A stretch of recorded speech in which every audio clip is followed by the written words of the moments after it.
Good afternoon, everyone, or good evening if you are with Claire back in the UK watching the book launch for her new thriller, Hostage, a true nail biter.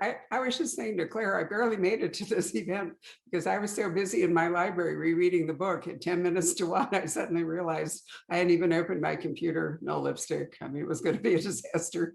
But fortunately, it has worked out, and I'm really pleased to see Clare Mackintosh. And my dear, since it's only 1 o'clock here, I'm going to drink your toast and a cup of tea rather than, there you go.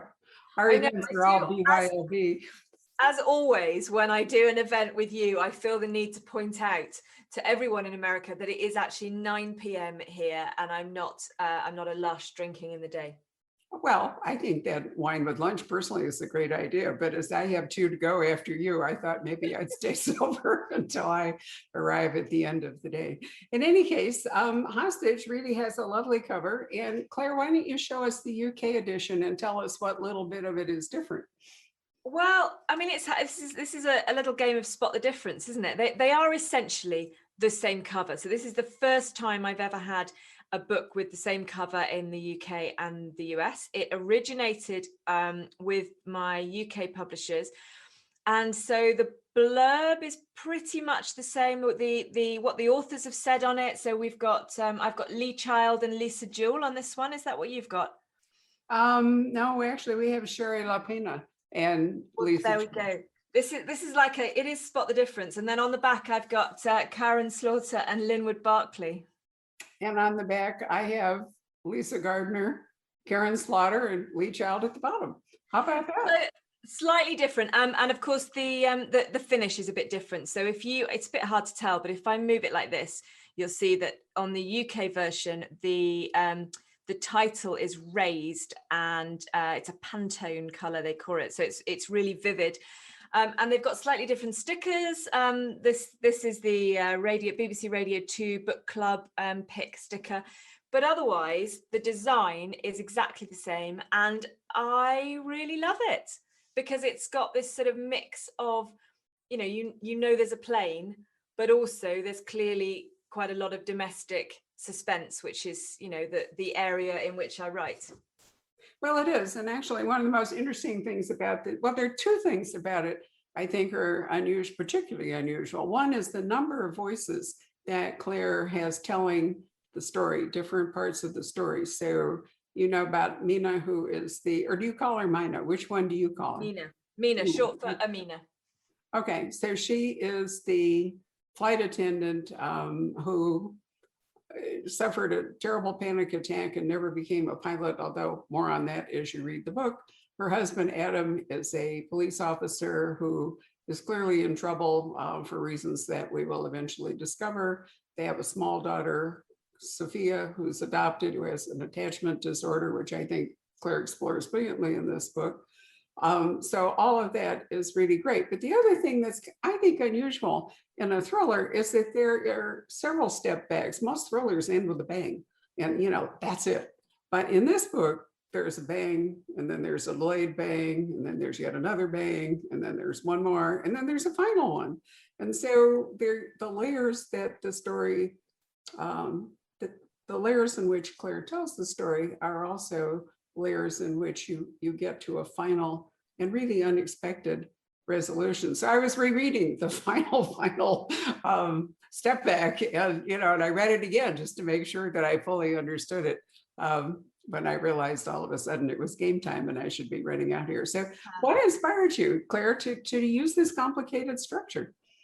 Well, so firstly, hopefully it's not complicated to read. Hopefully it Oh, actually sort of unfolds in an exciting way. But it's multi-layered, and it's multi-layered because, and this sounds slightly simplistic, this is a book and not a movie. This is not a 90-minute movie, not a film treatment where we want, the big exciting bang and then we can stop and roll the credits and leave everyone in the cinema going, oh, what did we just watch?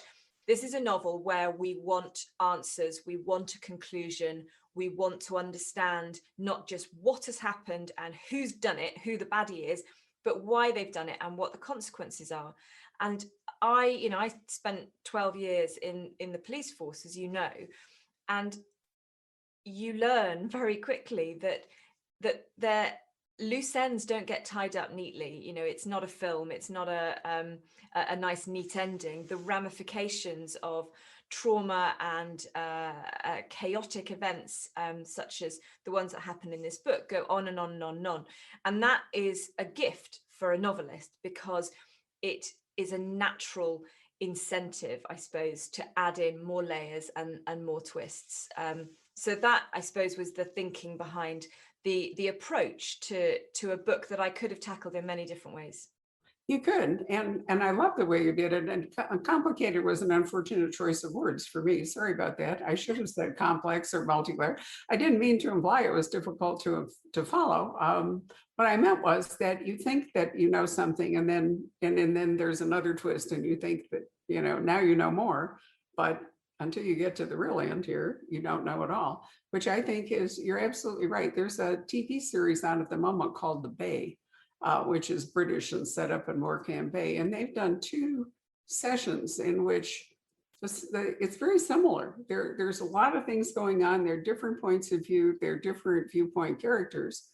And just when you think it's all over, then there's some other thing and so they're trying to, as you say, you can't tie up all the loose ends, but you can try to make sense out of a number of them and explain the motivations. But the other thing your book does, I think, with its structure is that it isn't just about what happens to the protagonist and her close circle.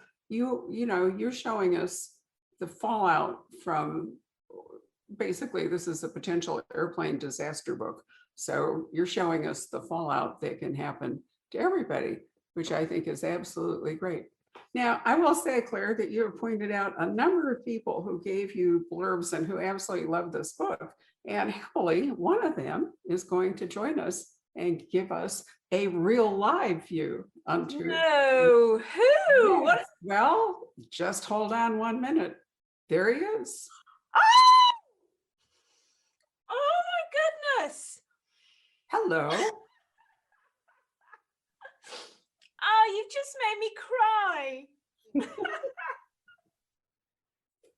Mr. Child, good afternoon. Well, good afternoon. Just stopping by to say hi to Claire and congratulations and best of luck. Well, that's not enough. Come on, you blurbed this book. I'm not letting you off the hook that easily. In first place, let me say how very cool your background is. Every time we talk, which is so often, you're in a different place. Where are you? I'm in Colorado, but you don't want too much information, but my cleaner is here, and so I'm in my basement studio. Love it. All right, so I'm so glad, Claire, that you were pleased. I thought it would be nice to have a surprise here. That certainly is a surprise. Thank you. I thought when you told me there was going to be a surprise, or you tweeted there was a surprise, I thought you were going to be dressed up as a pilot, perhaps, or a flight attendant. It didn't occur to me, Barbara, you might have brought someone else in. Lee, it's really lovely to see you, and thank you for your amazing blurb and your support for Hostage. It's much appreciated. Well, thank you for the book. What a ride that was. I loved it, and I think a lot of people are going to love it. I'm not sure whether I'm just supposed to drop in and say hi. No, stick around. Tell us about the book, because one of the things I love about Lee is that he's a really thoughtful reader. He's also an amazingly prolific reader. So generally, when I do see Lee enthusiastic on a book, I know that he's read it and he has thoughts about why he wrote a blurb. And I really was hoping you'd share those with us, dear. He does, but he also read it almost a year ago and will have read about 200 books since then. So I think putting him on the spot to ask him what he thought of chapter 27 is probably a bit unfair. Yeah, chapter 27, I don't recall, but it's a good one. What actually really intrigued me about it was, going back to the roots of the genre, the various conventions and types. It's like a double locked room mystery in a way. Obviously, a plane is by definition a locked room. There's not much you can do to get out of it. And was it on your mind in terms of trying to exploit or subvert that kind of setup that is such a classic.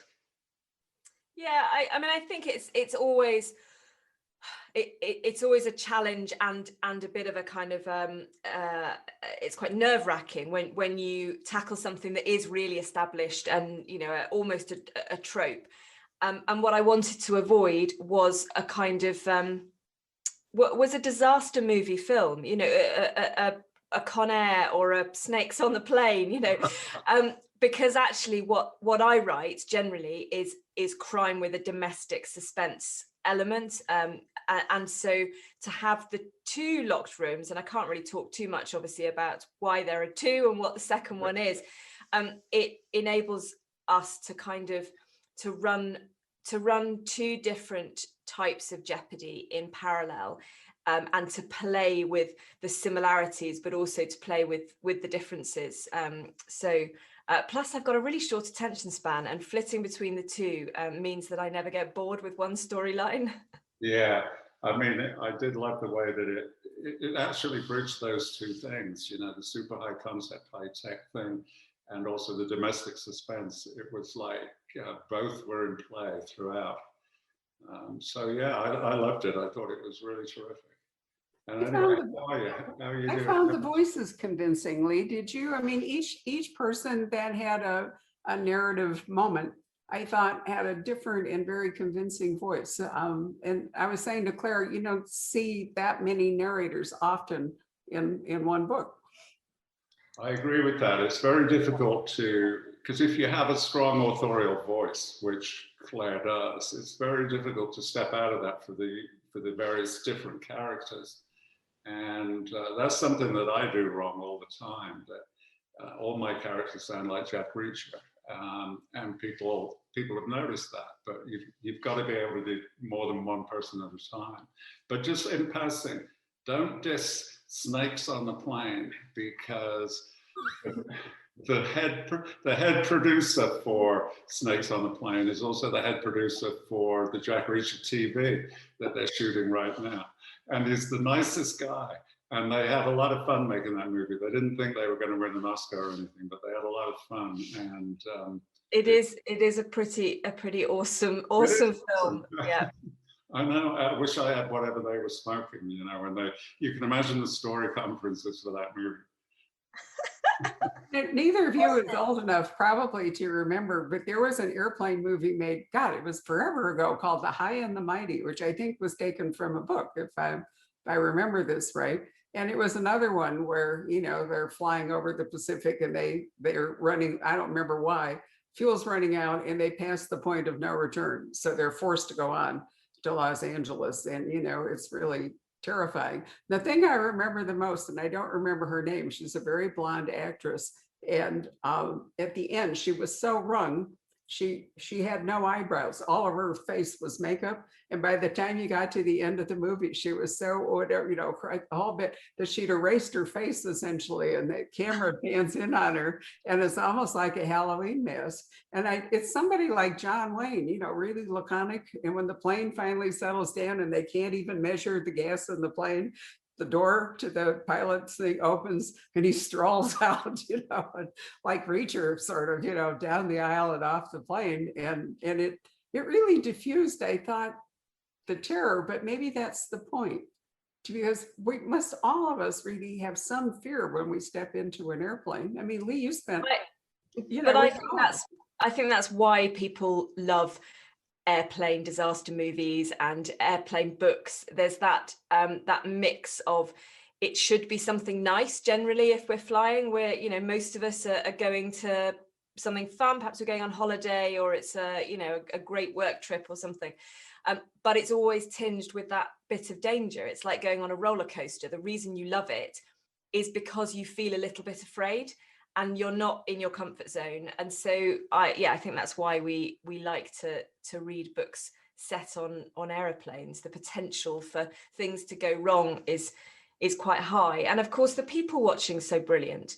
And I travel mostly on my own, not in a kind of Reacher way. I mean, I do surround myself with people, but if I'm traveling for work, then I haven't got anyone with me, and I really like that, because it gives me that opportunity to watch everyone else and work out if they're traveling on their own and why they're going, and are they looking forward to it, and what are they thinking about. And I just find it absolutely fascinating on a long haul flight to watch other people.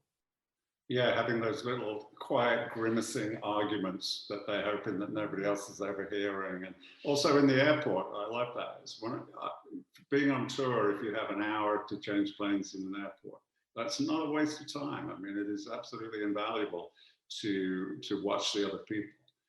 But I think it's a very fundamental point you make about the danger that you kind of know will be all right. I think that is absolutely fundamental to people loving to read thrillers. They love to be scared and in peril, as long as they know in the back of their mind it will be all right in the end. And I really learned that from my daughter when she was a kid. She, I would give her a bath and then pick her out of the bath when she's all wet and soapy, and then pretend to drop her and catch her at the last minute. And she just loved that, because I think it is very human to want to somehow push the boundary and feel fear when you know it's going to be all right. And I think that that's what makes thrillers so attractive, because it is all right in the end, and people rely on that. Yeah, absolutely. I couldn't agree more. And it remains the most popular genre. It's growing all the time, isn't it?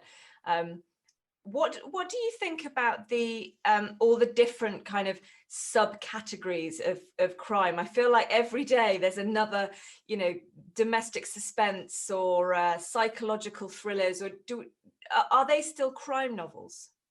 Yeah, I mean, I don't know who makes that stuff up, and I also don't know, when I'm writing a book, I've no idea really what it is I'm aiming for. I just want to tell that story, and if somebody else wants to label it, that's fine. But I agree, the ever-increasing categories, but it is not as bad as romance. I was once invited to Romantic Times award evening, and they had, whereas in crime and thrillers, you have maybe 6 or maybe 8 awards, they had about 108, because every single category was very specific. Future dystopian urban would be a prize all its own, and every shade or gradation of the genre was recognized separately, which I guess is really good for the authors, because there's a lot more prizes going, a lot more recognition. Yeah, I do. I think it's confusing for readers, and I worry that because a lot of these categories are basically online search terms, aren't they? They're a way of funneling people through a website to find a particular product. And the more we get into that, and the more people think, oh, so that's what I read. I read urban dystopian psychological thrillers for, LGBT people, then that's their category that they're stuck in. And that's so different from walking into the Poison Pen and looking at books on the table and thinking, oh, that looks interesting, and taking it to the till just because it looks like a great book. And I worry that the more heavily we create genres, the less flexible we're being, and that will put people off.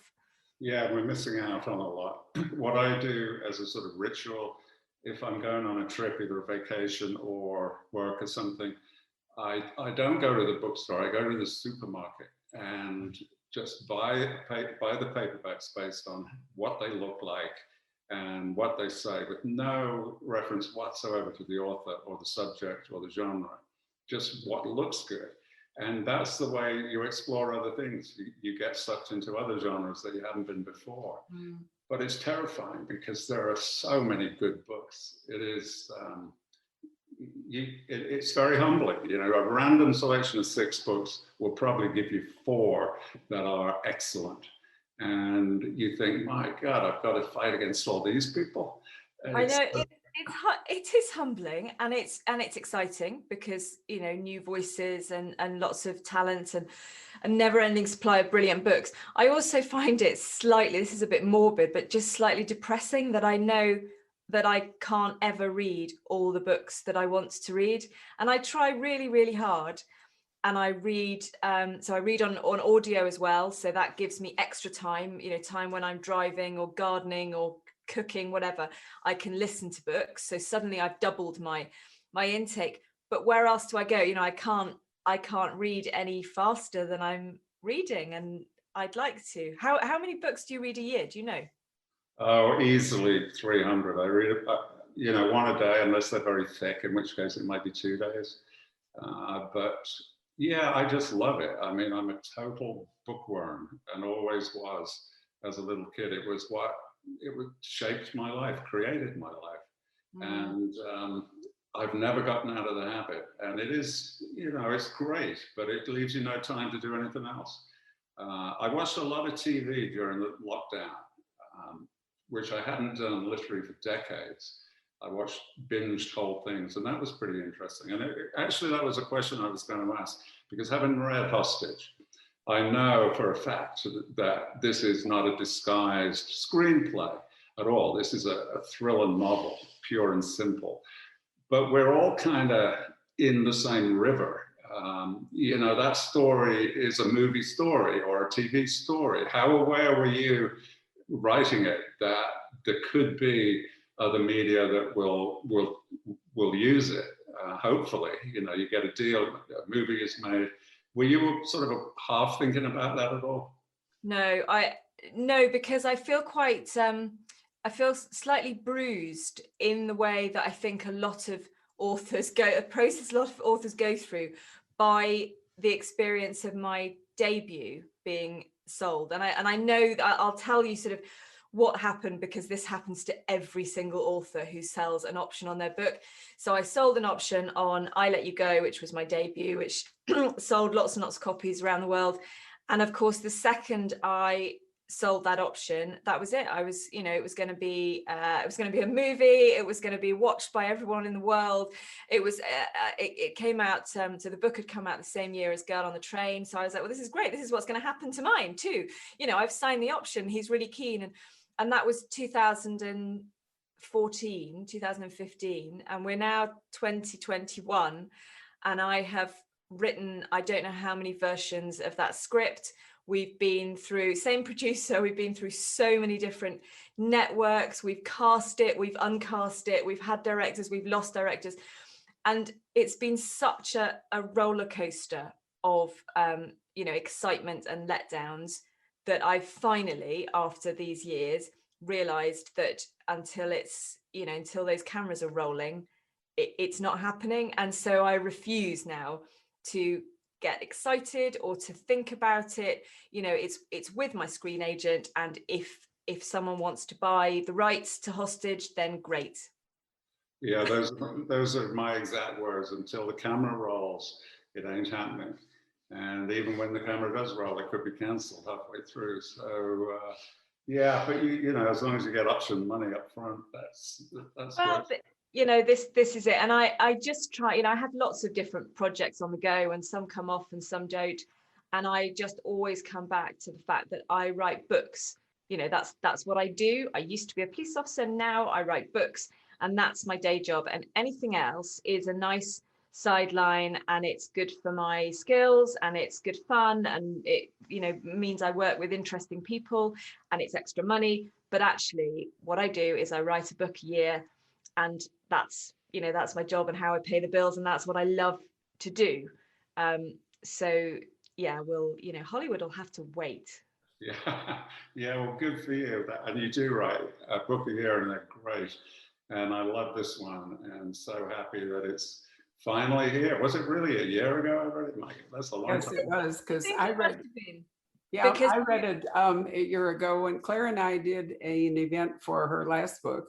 Also after, what's it called? After the End. Right, and at the end of it, she asked me if I would read the manuscript for this one, and because it was going to go it was going to be a different kind of a book from what she'd been writing. And so I bet we read it about the same time, and I was very taken with it. One of the things I really like, Claire, and I wanted to ask you about it because, you know, I don't know if you have any personal experience with either attachment disorder or panic attacks, but both of these feature very largely in this book. How did you go about, you know, making that so vivid, the attachment disorder that the adopted daughter has, or the panic attacks that Mina suffers from, fear of flying, so to speak. Flying a plane, not being in a plane, but flying. Yeah, I mean, I'm fortunate that I've never suffered from panic attacks. I think it's probably something that most of us can imagine. The adoption issue was something a bit different. I tell you what triggered it was a friend of mine who adopted a baby at around the age of 5 or 6 months, certainly well under a year, and then and this girl is now 8 or 9, and we were chatting, and she said, "Oh, I've had the most incredible day. Name of daughter, redacted, has just come to me for a hug. It's the first time she's instigated a hug." And I was absolutely speechless, because this, that she's been their daughter for 8 years. She doesn't know anything else. And so we talked about it, and my friend was really sort of comfortable sharing.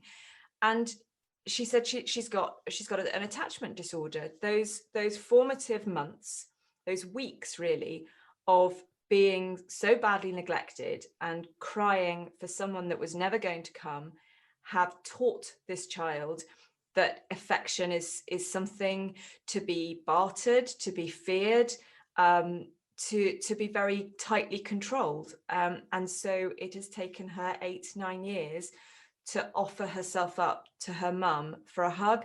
And I just found it the most extraordinary thing. And I wondered how, I don't have a child with attachment disorder. I do have a child with autism. And I was thinking about the two issues, and thinking about the strain that any kind of additional need places on each parent as an individual and their relationship with that child, but also what it does to you as a couple, because the way that you parent, even if you're parenting children without any additional needs, there are little flashpoints that you realize you're arguing with your partner, and actually you've got no kind of beef with each other. It's all because there's something has happened, with the dynamics with the children. So that was how Sophia was born, and I wanted to explore that. It was almost a kind of a selfish interest to explore in her character. She's a wonderful character. I think her voice is very distinctive, and she's a difficult child, but you can see why Mina is so crazy about her, and why Adam has so much difficulty being a part of that relationship. So that's it's an important part of the book, I think. Yeah, it is. Didn't you find that to be true, that the development of the characters was just as gripping as the actual thriller? I did, yeah. I thought, and that's what I look for is, obviously we need excitement, we need tension, suspense, great action, the trigger for the plot and all that stuff. But I like the real characters with a rich interior life. And, that just puts several more shades of depth into it that makes the book sustainable. With one-dimensional characters, that book would have worked fine as a thrill, for the afternoon on the beach, so you read it. But the more depth in it, the more it sticks with you. And that's what I remember having finished it, was, that's more, this is more than just an action thriller with a problem and a solution. This is a story about people that is not designed. It's because it's kind of easy to design a thriller character to support the plot of the action and for it to come out how you want. But if you have real characters, they tend not to do what you want. And so you have to figure that out as well.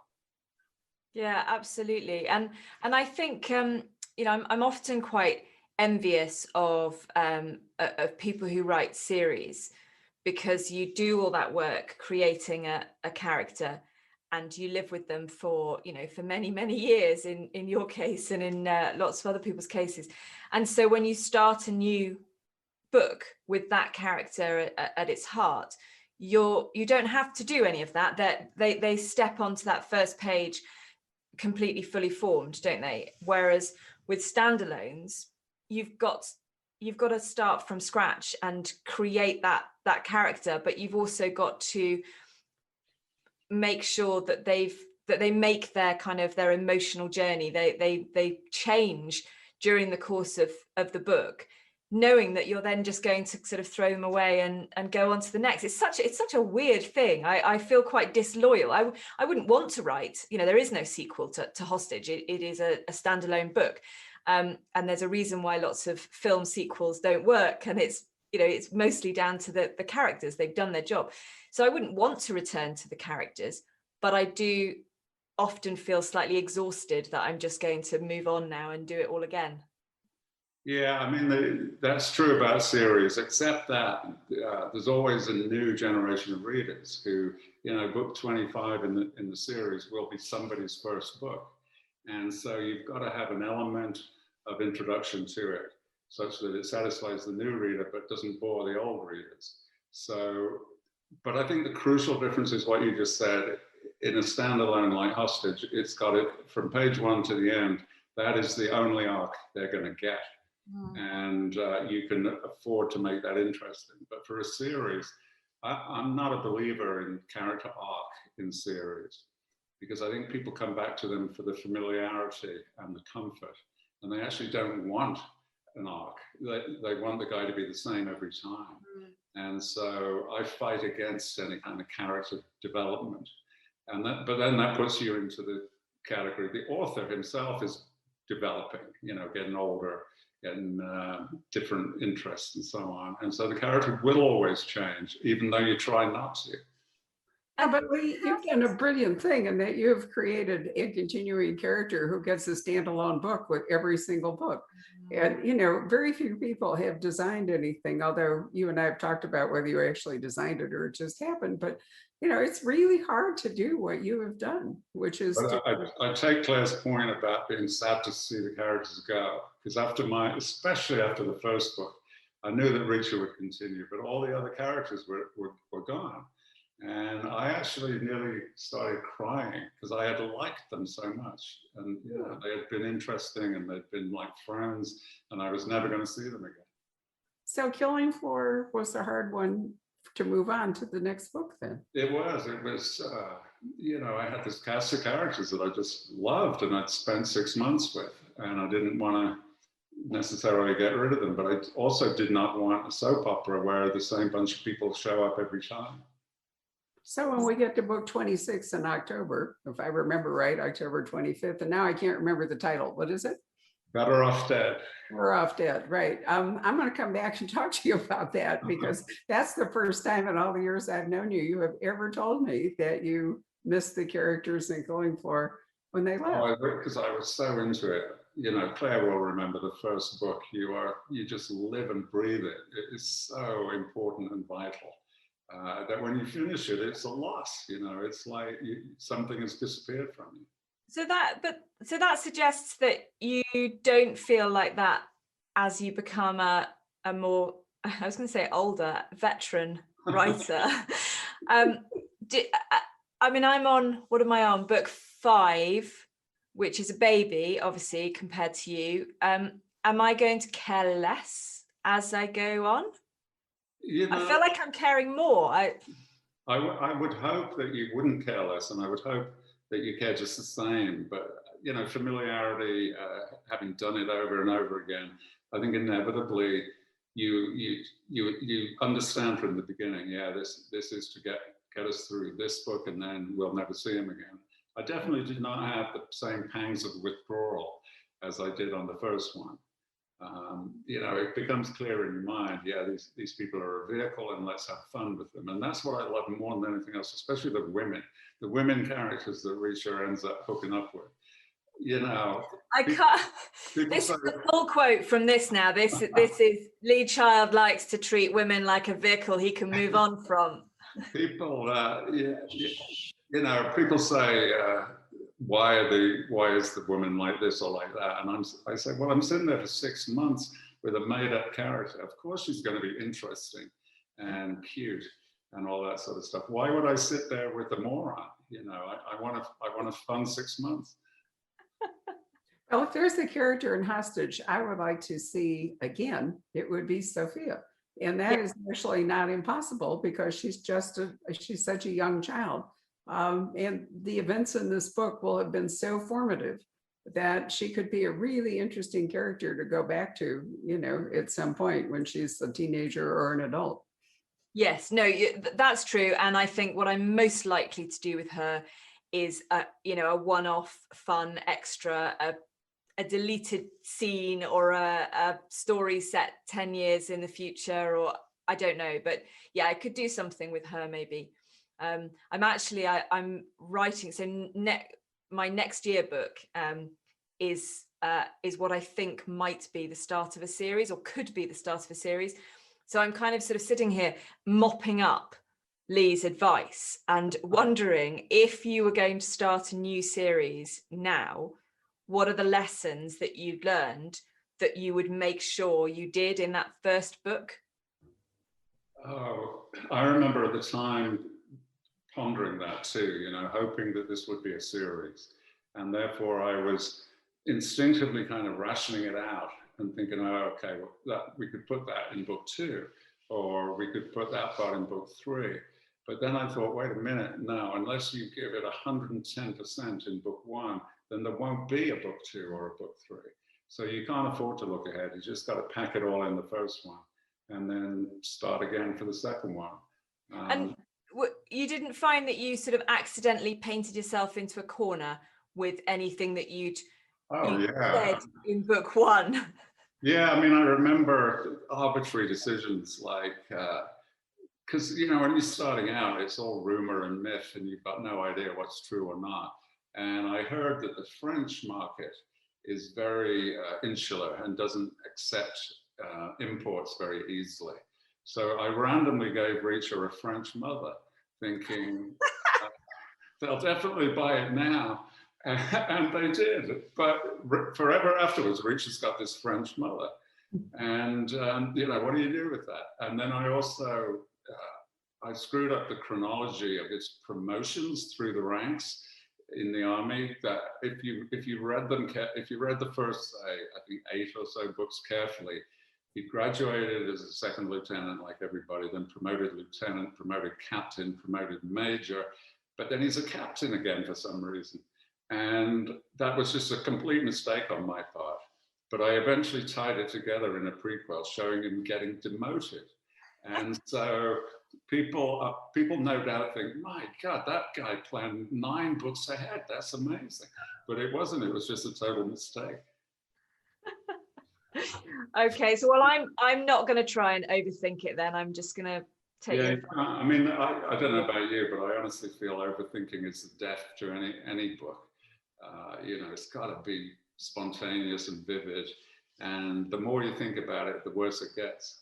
Well, you see, but you and I come from polar opposite techniques. Where obviously your love of the blank page is infamous.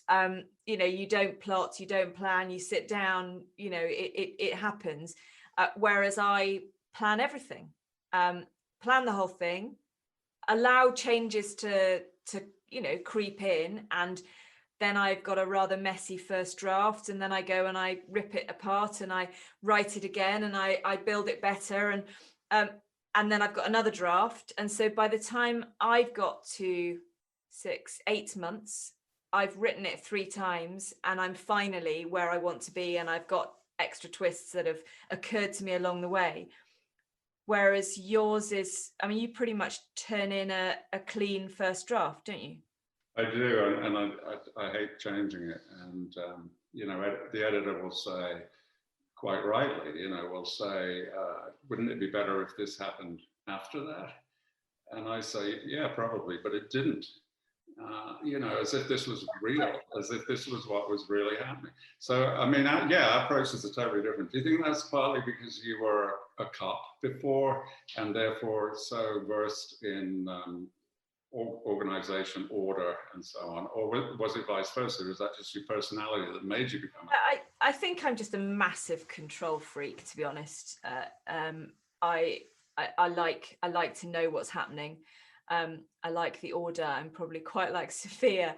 I like to things to be quite rigid. But also, I every time I write, I have this complete conviction that the better I plan, the more time I will save, and the less I will rewrite, because that's logical. That if I know where the twists are, and then I can do what I call seeding. I don't even know if it's a technical term, but if something's going to happen there, then I want to kind of seed 2 or 3 little mentions of it, or things that are going to pay off. Like setting up a joke and the punchline comes later. And I can't do that. I can't tell those jokes unless I know what the payoff is. So I think it's going to save me time. And then inevitably it doesn't, because I get to the end. And what generally happens is it's not that I realize I've done something wrong. It's that I realize I could do it better. And it's sort of annoying. Like right now, I'm between second and third draft. And actually it's fine. The book is kind of ready to go. But I know that there's something I could do, like a thread that I could pull and replace, that's going to make it so much better that I can't not do it, because I know now. And it's sort of irritating, but I think it's just my process.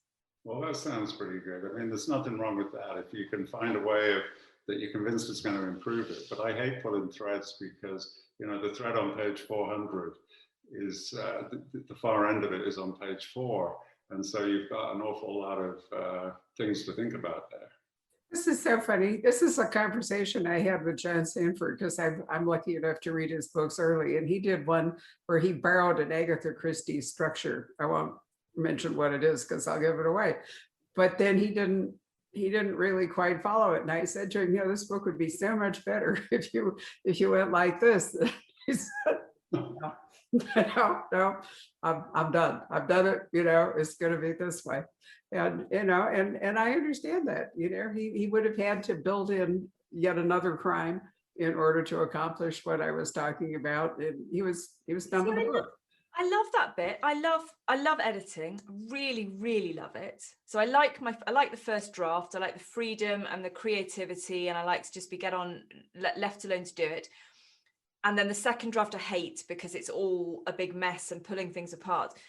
But once I'm being edited, I just think it's a joy. I love to get someone a completely objective perspective to help me see something that I actually did know, but I couldn't quite put my finger on. And then I love making it sing. I think it's a really fun process. But what I want to know is, if you were writing now, if you wrote a book now anonymously and submitted it, do you think your style is so ingrained that an experienced editor might pick that up and say, this isn't, Jane Doe, this is Lee Child? I don't know. It's a great question, that, really, because I feel like probably not, because I'm a really good parodist, not in a sort of cheap way, but I can I can be an actor and sort of adopt another writer's persona. Not a real person, but I could just invent a different type of writer and be that for one book. And the Reacher books. That's why you went to the romantic place, isn't it? Yeah. You're actually writing dystopian, urban, romantic fiction. Can't beat it, I'll tell you. But I feel like I could probably get away with it, and I bet nobody would know. Although I read so much, and I've been very sensitive over the years. You do know, actually, there's a guy at Harvard who runs a computer program. And I don't know if you remember a book called Primary Colors. Yeah. It was published, the author was anonymous, literally, Primary Colors by Anonymous. And it was about a fictionalized version of Bill Clinton's original 1992 campaign.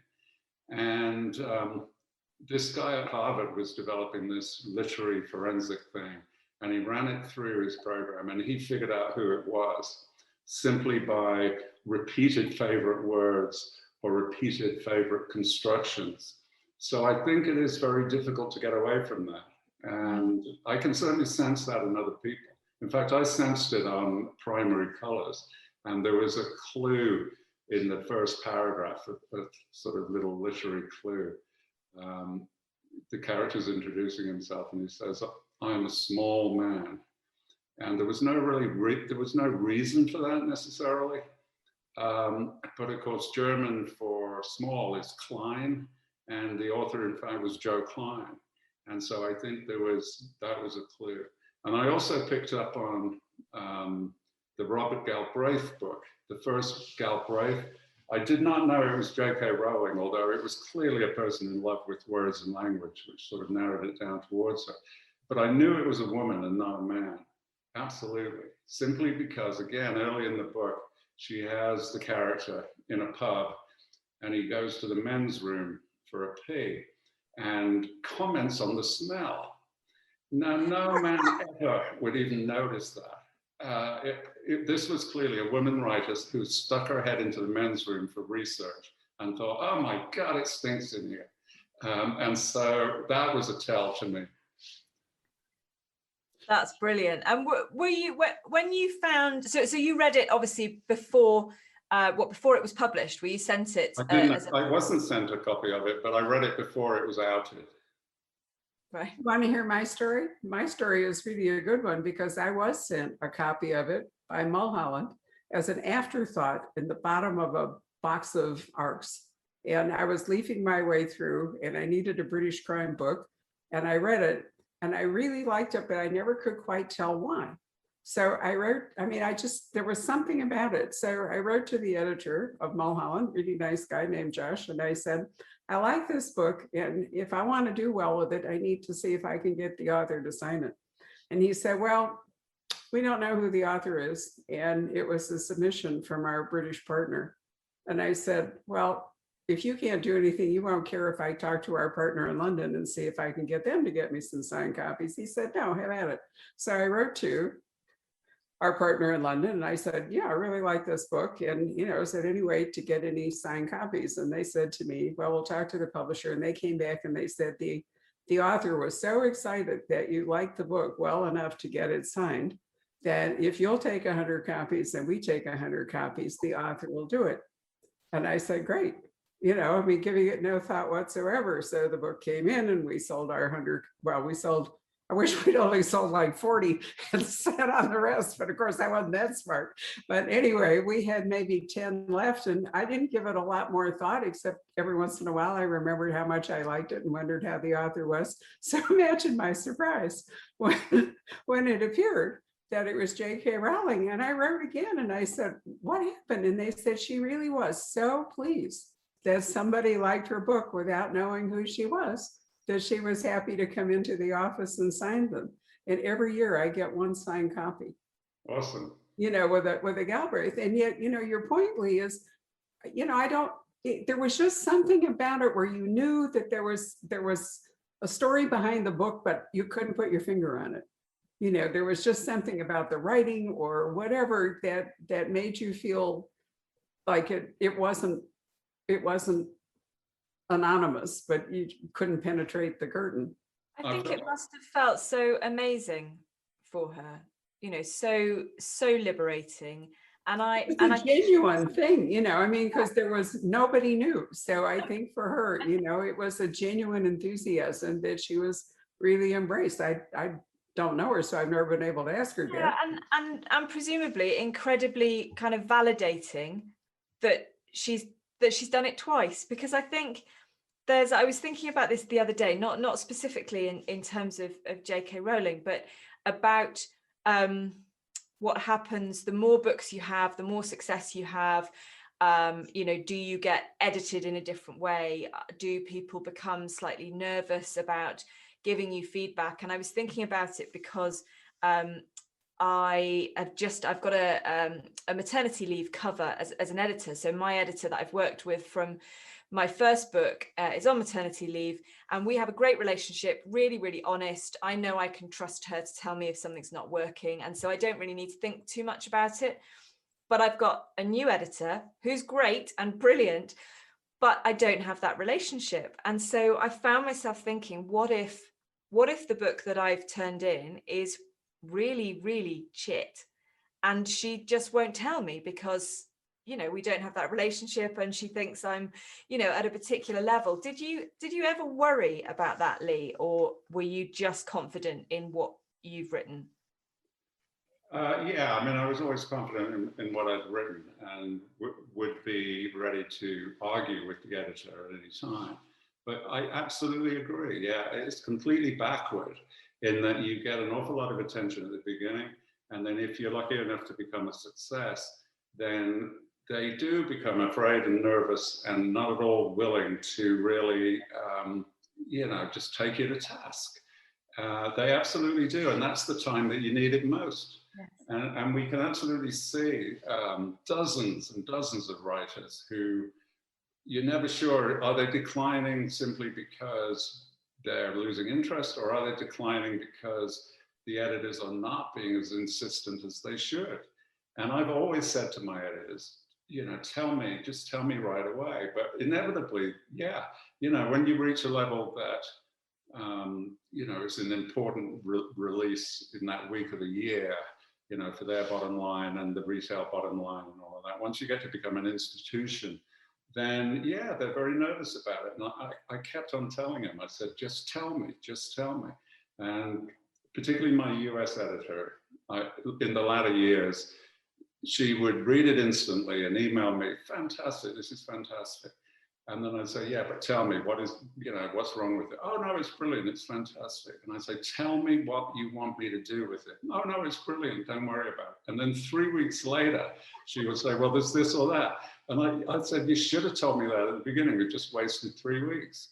And I completely agree. Yeah. And I think that it's about the relationship. And I've tried my best to have a really good relationship with editors. And I do. I love them. We get on really well. You know, absolutely no problem at all. But there is that thing about the institution that they back off the bigger the sales get, just at the time they should be paying even more attention. Yeah, and I've been following something on Twitter over the last couple of weeks, a kind of gossip, I suppose, but a conversation about bullying authors, about so this was about an author in particular, but the conversation was sort of broadened out that there are authors who behave badly and are bullying, you know, junior members of staff, and I found it really extraordinary, actually, that someone in our position would feel that they have the right to treat someone badly who is publishing their book, and that those people feel they can't do anything about it because it's, you know, the star author and the bottom line's at stake. I've heard of that in connection with a couple of notorious names.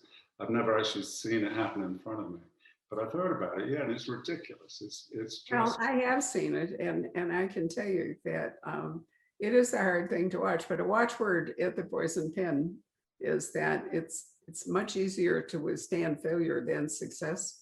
That success can do really bad things to people, and give them a sense of entitlement sometimes. That, you know, makes it difficult for other people. Also, really often successful people surround themselves with staff because they don't have time to deal with all of the daily responsibilities and so forth. And then the staff, they keep their jobs by creating distance. And so there's a bubble that can develop around very successful people, and that can be hard to get. I can't even manage staff either, though. So well, but I mean, one reason we're having this conversation, love, is that none of those things apply to you. You know, I mean, I write to you and I say, why don't you come and talk to Claire? And you say, great. And you know, that there's no bubble involved there. I want to ask you one thing before we switch to Patrick and questions. Lee, in all the reachers, you've always been very good about showing us how things work, whether he's hanging on, you know, to a subway train or whatever he's doing. And in this book, Claire, you can't really write an airplane book without, you know, talking about airplanes work. I mean, you know, not just how they fly, not just the, the engine and the dynamics and all of that, but how they work inside, how they're laid out, how the crew moves around, where the, on a 20-hour flight from London to Sydney, which we didn't mention was the time span of this book, your ticking clock, so to speak. What happens to the crew? Do they take rest shifts? How do they deal with bad passengers? You obviously must have talked to some very experienced people to get the kind of information that you used to write us. Yeah, I did. I mean, there are different elements to this. There's the kind of the nuts and bolts of the research. Like if I've got to write a scene in a flight deck, I kind of, I do need to know how a plane is flown. But of course, if you're writing from the perspective of someone who hasn't flown that plane before, then you can cheat a bit, because if they don't know, then you don't have to know either, and you get to explain things in very simplistic terms because you're channeling them. You're not writing as an expert. But I've got a few pilot friends and quite a few cabin crew friends. So lots of talking to them, lots of flying, lots of going to events around the world and observing, as we said earlier. And one of the great things about planes and cabin crew is that it's all there for you. There's nowhere to hide. You walk into their galley. They're making your drinks as you're queuing, waiting for the bathroom. There's nowhere for them to go, and you get those glimpses of conversations and of them being partially off duty. They're also famously indiscreet on the internet. It's extraordinary what they talk about on message boards that have no security whatsoever. The way they talk to passengers, the way they refer to them. And I mean, my first thrillers were pretty much all police based, and obviously I can write authentically about being in the police. But what I always find when I'm reading thrillers and crime novels is it's not the procedure that I'm worried about. If an author decides that a particular fingerprint process is going to be done, in a rather creative way, that's fine. I'm okay with that. What jolts me out of a story is the atmosphere. It's the way cops talk to each other. It's the kind of the everyday. It's the detail, and if that detail feels authentic, then the whole world feels authentic for me. And so that detail was found on internet forums and eavesdropping conversations. And I wanted to tell the story from the flight attendant's point of view. I didn't want the big hero who knows how to do his job. I wanted the woman out of her comfort zone, because actually they're the front line. They're there with the passengers all the time, and that felt like an interesting role. Well, you did a wonderful job, even though I'd read it already and I knew how it came out. Since I just reread it to have this conversation, I found my heart pounding and I was almost like tearing up, So I think it certainly held up brilliantly. And my point was that even if you are telling it from the point of view of the person who doesn't know how to do it, you still had to have accuracy. Somebody had to be presenting information to her accurately enough for her to manage it. And you did. And I did have a brilliant pilot actually who spent a lot of time with me and read through scenes, which is the only time I've ever done this. I've never sent parts of a book to someone to read through, because I think you're not a writer, and actually it can be quite dangerous as a writer giving your words to an expert, because they're good at their job, but you're good at your job. But I needed him to read it because I needed to make sure that I wasn't making any howlers. And I had made howlers, and there were really little things like, I had someone leaping up from the captain's seat, and actually you can't leap. The way the flight deck is shaped and the way the seats are shaped, and there's so little space, even on a great big plane, that you've got to ease out quite carefully. And that's the sort of detail that for someone who has been in a flight deck suddenly makes the whole thing feel inauthentic. So it was important to get those sorts of things right. Well, you did a terrific job. Patrick, you want to unveil yourself and tell us if there are questions or comments? Absolutely. What a great conversation, by the way. Hank Philippi Ryan, our good friend, I think all of our friend, is watching, and she makes a really interesting point. She says, the title does double and triple duty. She says hostage, not only to bad guys, but to jobs, to family, to spouses, to rules, to expectations. There's not really a question posed there, but she just makes that insight. It's very, keenly observed. I'm awful at titles, like really, really bad at titles. I haven't come up with any of mine. Let Me Lie is the only title that was mine. Everything else has been a team effort or a suggestion from my editor. And for a while, the working title for Hostage was Hijack, which it was never going to be because it's, it just is, that is what it is. But we knew it needed to be something sort of urgent and immediate, but we wanted something that had the emotional resonance of my other books. I Let You Go, I See You. And what Hostage does is it has those echoes of being a hostage to fortune or a hostage to your emotions or your past. I like it, but I take no credit for it at all. I was just thinking, Barbara, you might, or Lee, you might remember, there was a great airplane, I guess you could call it a thriller by, the author's last name was Iglesias, and it came out in the 90s. I think it was called Fearless, and they made a pretty interesting film about it. But it was a different tack. It was about two people who survived a plane crash. Very interesting premise. But more of a You also sent me a note, Patrick, that we should not forget to mention Soul Plane with that master thespian Snoop Dogg. Yeah, that's high culture for you. But also Airplane. I mean, what an absolute iconic comedy classic. Oh, yeah. It was my sister's favorite movie. She could never watch Airplane often enough. It was amazing. Without quoting it, yeah. It's got to be the most quoted movie. I mean, not a day goes by that we don't quote a line from it or something like that. And also, Lee, I'm going to have to ask you about those guitars, but I'm staying away. I see the David Gilmour Strat there. Anyway, let's see. Debbie has some really good questions for Claire. She says, I'd like to know if Claire got nervous about flying after writing this thriller. I know it would scare me the next time I flew.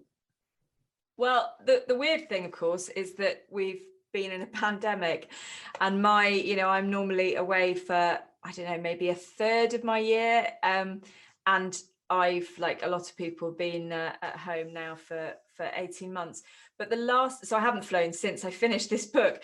But the last time I flew, I was writing a scene, a particularly tense scene from Hostage involving terrorism. And it's not a spoiler to say that there's some terrorism in it. That's kind of what happens when planes are hijacked. But I was traveling to the Emirates, and I always get a slightly irrational fear when I fly to the Emirates or when I'm in Dubai, because I'm convinced I'm going to accidentally break a law that I didn't know existed, and I'm going to end up in jail. And I was going to do a project in prison there, and so I had a kind of double layer of I mustn't do things wrong because I'm there as a sort of with permission of the government. And I was sitting on the plane in business class, all very lovely, comfortable. And we hadn't taken off, and it was delayed and delayed and delayed and delayed. And I was writing. And I wrote about a bomb. And as I wrote about a bomb, they made an announcement and said, everyone off the plane, there's a security issue. We've all got to come off the plane. And I genuinely thought that they had hacked into my computer. I don't know why I thought they'd be interested in me, but I thought I had grounded the entire plane. Anyway, there'd just been some kind of some bomb scare, or anyway, nothing to do with me, but it did freak me out a bit. I'll bet. Let's see. Okay. Also from Debbie, she says, Claire, do you make notes when you're traveling on snippets of things you overhear, or do you just rely on the memory? Yeah, I'm a really bad author like that. I think we're all supposed to carry a notebook, aren't we? I mean, it's literally the piece of advice that I read everywhere, and I never carry a notebook, or sometimes I start a notebook and then I lose it, and I don't have a notebook with me, and I kind of work on the basis that if something is that good and is that memorable, then it's going to come out at the right time. Whereas if I kind of meticulously make notes and think, oh, I'll put that in that book, it all feels a bit forced. What do you do, Lee? I'm the same as you. My rule is if you don't remember it, it wasn't worth remembering. But I love the eavesdropping thing.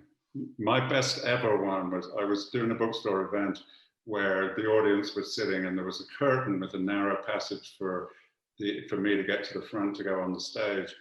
And I was waiting behind this curtain. So I was literally next to the people in the audience, but they didn't know.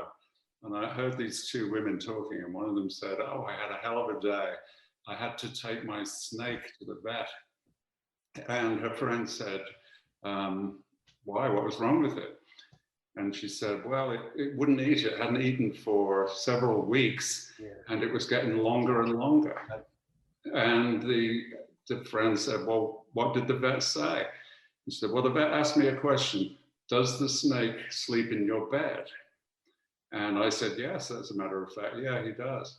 And the vet said, he was getting ready to eat you.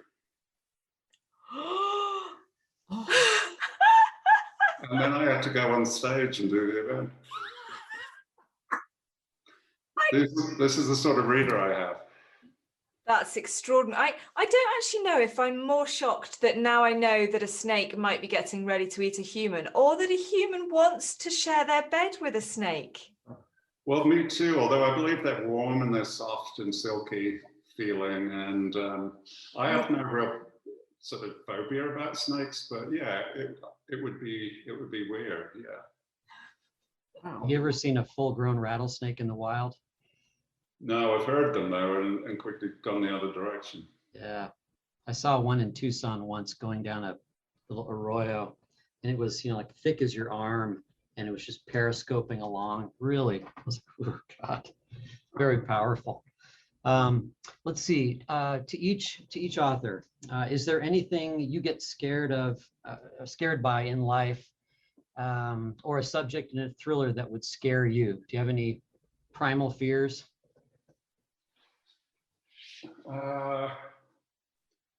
For me, I mean, it's a very existential thing. I mean, my primal fear is the breakdown of society in terms of how we expect to relate to each other. I mean, back when Claire was a cop, for instance, if there was something had happened, and I would expect to go with a cop and have it listened to and maybe even sorted out. But if the cop was to say to me, no, that didn't happen. If there was another element of things not working like they should, that is fundamentally what scares me. No particular thing. I mean, air travel, I hope to die on a plane. That would be absolutely perfect. You have a minute or so just to think it through, saying, yeah, okay, that was pretty good. I did this, I did that, and then bang, it's over. There wouldn't be a better way out, in my opinion. Blimey, I mean, I was just going to say spiders, but now that we've had all that, do you know what? There's nothing that I wouldn't write about because I'm scared of it. There are things that I wouldn't write about because I don't want to live with that for a year. So I personally wouldn't write a book that was heavily focused on child abuse, because it's not really a world that I want to occupy. I don't want to be inside those people's heads. In terms of fears, I have a slightly odd and irrational fear of ending up in prison. And I don't know why. This kind of links to my going to Dubai story, I suppose. I don't know why I should fear that, because I don't tend to break the law. And, I've seen actually it's quite hard to get people convicted, even when they've done things wrong. But I do, I occasionally sort of break out in a cold sweat about the idea of being framed and ending up in prison for something I haven't done. How about you, Barbara? Well, I've just had the experience of reading 3 books in which dementia plays a very large role. One of them is your publisher's new book by Carolyn Cooney.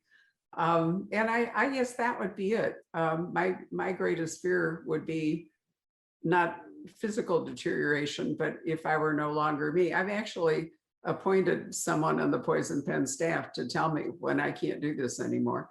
Because one of the hard things about dementia is that you don't recognize it. Would you like Lee and I to also tell you if that ever happens? We'll have a secret sign. I don't know what it'll be yet, but we'll tip you the wink. I think what's interesting is that actually your fear and Lee's fear are the same, just in different ways. Yeah. So that kind of feeling that the world is not working the way it should, it's not just a kind of, oh, the world has gone wrong and it's a fantasy thing, but actually that must be how it feels, because if you've got a degenerative brain issue, you've got dementia or something similar, then suddenly the world is all upside down and the rules don't apply anymore. And I think it must be terrifying. Well, my mother had dementia, and there's two phases. The initial phase is awful. Yeah, when they know they've got it. She was upset and embarrassed and so on. And then you move into the phase where you're just demented and you have no reference point. And she was gloriously happy. In her head, she reverted to being an unmarried 20-year-old who lived with her parents. And I wondered afterward, was that the happiest time in her life? Why did she go back there? But as soon as she didn't know she had dementia, she was fine. It's that initial period that when you know you're losing it, that must be horrible. Although maybe you're all being very polite and patient with me, and I've been like that for years. Well, we didn't like to say. Have you read, so this is on my pile to read, and I've not started it yet, but and Lisa Geneva's non-fiction book, Remember, which is all about the power of the brain and memory, and how, what's a sign and what is just perfectly normal. It looks brilliant. I've pitched it very badly, but it's one, I think, Barbara, I think you'd enjoy it. It's one to look for. Thank you. I'll keep that in mind for sure. I don't get to everything I want to read any more than either of you do. It's hard. Yeah, Walter Mosley wrote a really interesting book called The Last Days of Ptolemy Gray. Right. Which is, that similar premise. Anything else there, Patrick? Let's see. Not much. There was a comment just about how, flight attendants, any one of them must have fascinating stories to tell of what they've witnessed in their careers, but that's not really a question. I wonder if airlines have NDAs. What an interesting idea. Did you read that book, Air Babylon? That was allegedly a sort of tell-all by flight attendants. And there's another one called Hotel Babylon that is the hotel trade. Yeah. They're fascinating inherently. The problem is you don't know whether they're true or not. There's Coffee, Tea, and Me, an author I unmasked who turned out. Did you know that? He was the guy that wrote, I don't remember how many Jessica Fletchers, but he spent a whole career. I'm going blank on his name. I keep doing that. Donald Bain. Sorry? Bain? Yeah, Donald Bain. Yeah. But in any case, he wrote Coffee, Tea, or Me under a female pseudonym. And then he wrote, this is the part I love. Let's end on this. He wrote 6 more books under that same female pseudonym. And he dedicated every single one of them to Donald Bain himself. And so I figured it out. And I've always thought he wrote all the Margaret Truman books. And then he wrote Jessica Fletcher's Forever. And I've always thought how interesting, his authorial career must have been, always behind the mask, but always kind of giving you a little clue, who he might be. It was a wonderful moment when I said to a whole huge group of people when I was talking to him, and somebody asked him about the pseudonym, and it just came out of my mouth. I said, it happens all the time. For example, Margaret Truman never wrote any of her books. And I looked at him and he'd sort of turned white and his jaw dropped. And I said, oh my God, I said, was it you? And he said, you just blew my NDA completely apart. It was, but it started because the people who came to the event were wearing their old Pan Am stewardess uniforms. And, and obviously they knew that he had written Coffee, Tea, or Me. You can have a lot of fun doing this. It's amazing how much fun all of this stuff is. Anyway, Lee, thank you so much for being the surprise and giving up part of your afternoon to join us. And Patrick will now grill you on your guitars. My pleasure. And best of luck with the book, Claire. And congratulations again, and have a lot of fun. Thank you. I really appreciate it. It's been really, really lovely to talk to you tonight. And thank you, Claire, for letting us do the book launch for Hostage, this wonderful book. It goes on sale tomorrow. We have copies of The Poison Pen. And if you are in the UK, there are various good bookstores where you can buy the British edition. Anyway, it's been a joy to talk to both of you. Patrick, thanks as always for your help. Good afternoon, everyone, or good night, as we say. Hello. We hope you're enjoying our programs and podcasts with authors. We'd like to expand them, and your help would be appreciated. Please make a donation at poisonedpenfoundation.org. 100% of the proceeds will go to help connect authors with readers in this difficult time. Thank you.